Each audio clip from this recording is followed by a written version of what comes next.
Your name is Su Leonor. You are 12 years old and live in a small village during the Wanli period of the Ming Dynasty. Your world is very small, only knowing about the village, fields, and your parents. That day, you were playing outside the village.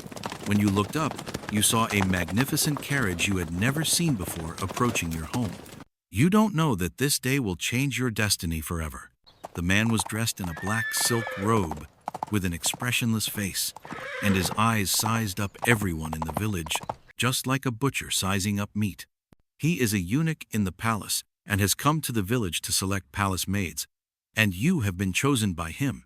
Your father took the bag of silver, with pain, guilt, and helplessness in his eyes.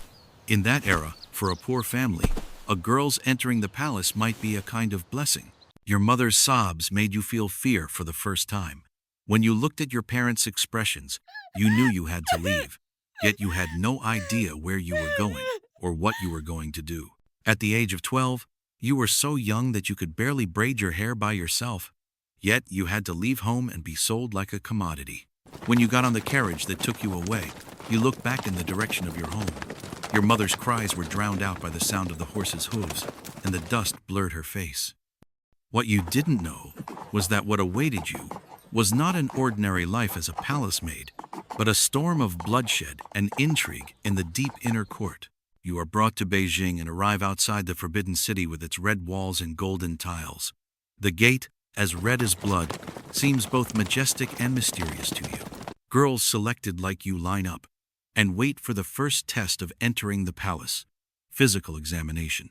The inspection is very strict, just like selecting livestock.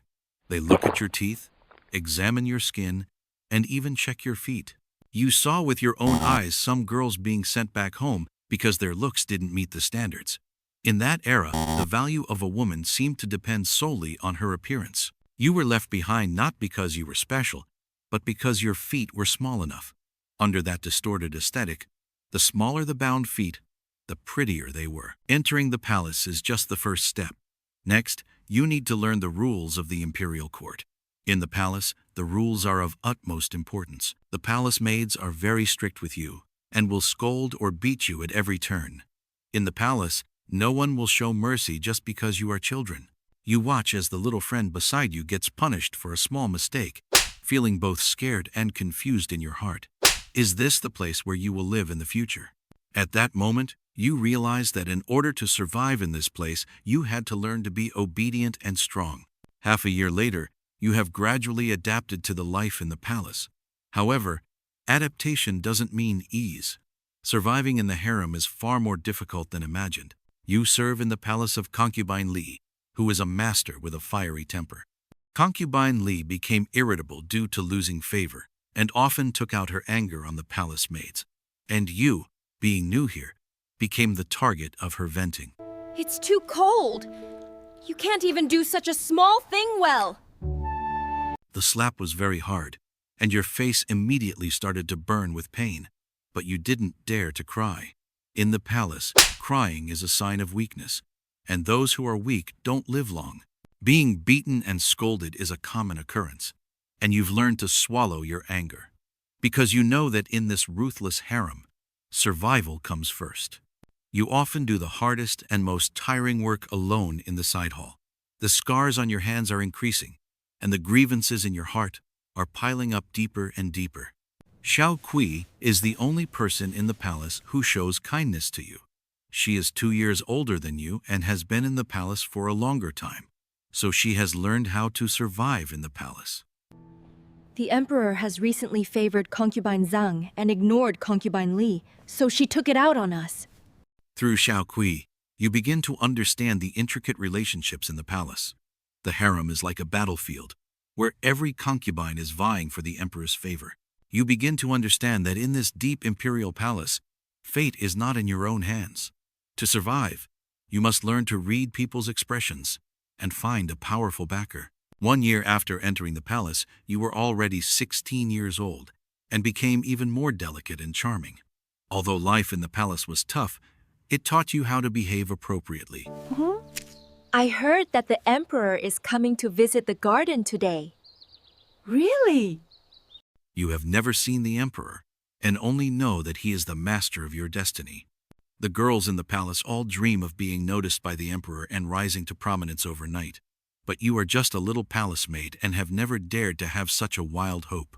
The imperial garden suddenly became bustling, and the palace maids and eunuchs were busy preparing to welcome the emperor. You and Xiaokui hid behind the rockery and secretly watched the emperor and his entourage enter the garden. That was the first time you saw the emperor. He was wearing a bright yellow dragon robe, and every gesture exuded the majesty of the Son of Heaven. Just as you were engrossed in watching, a gust of wind blew away the silk handkerchief in your hand. In a panic, you rushed out to pick up the handkerchief regardless of anything, only to kneel right in front of the emperor. How dare you? You've disturbed the emperor's peace. This servant deserves to die. Please forgive me, Your Majesty. At that moment, you were terrified. In the palace, running into the emperor's carriage is a serious crime, and you were afraid of receiving severe punishment. Surprisingly, the emperor didn't get angry. Instead, he gently asked you to raise your head. You timidly raised your head, and the emperor seemed a bit surprised when he saw your face. You're very uneasy and don't know what this chance encounter will bring. Whether it's good or bad, you can't predict. That night, the emperor took me into the room. I had an unforgettable night, but due to my lack of experience, the experience was terrible. A few months later, you were favored by the emperor and became pregnant with the imperial heir.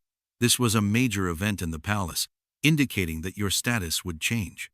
Xiaokui is happy for you and thinks that with a child, your position will be secure. Xiaokui doesn't understand your concerns. In the palace, giving birth to a prince is usually a ladder to promotion. You're very clear-minded. In the imperial harem, it's difficult for a mother without sufficient status to protect her child. Your concerns soon became a reality. After Consort Li learned that you were pregnant, she came to offer her congratulations in person. You quickly rose to your feet and offered a salute, not daring to show the slightest negligence. When Concubine Li saw that you were pregnant, she was both jealous and angry. She warned you not to dream of climbing over her head with the help of the child. You know very well that Concubine Li won't let you go easily. You must be more careful. A few months later, your belly gets bigger and bigger, making it difficult for you to move. But what's more dangerous is that someone starts to act against you and the baby. My queen? It's not good. The imperial physician said that the pregnancy-preserving medicine you drank recently is poisonous. Concubine Li instructed the palace maid to add something to your pregnancy medicine. Fortunately, the imperial physician discovered it. You are stunned by this cruel fact. Someone wants to cause you to have a miscarriage. You are very clear-headed. Without evidence, filing a complaint rashly may instead alert the enemy. You decide to endure for the time being and collect evidence.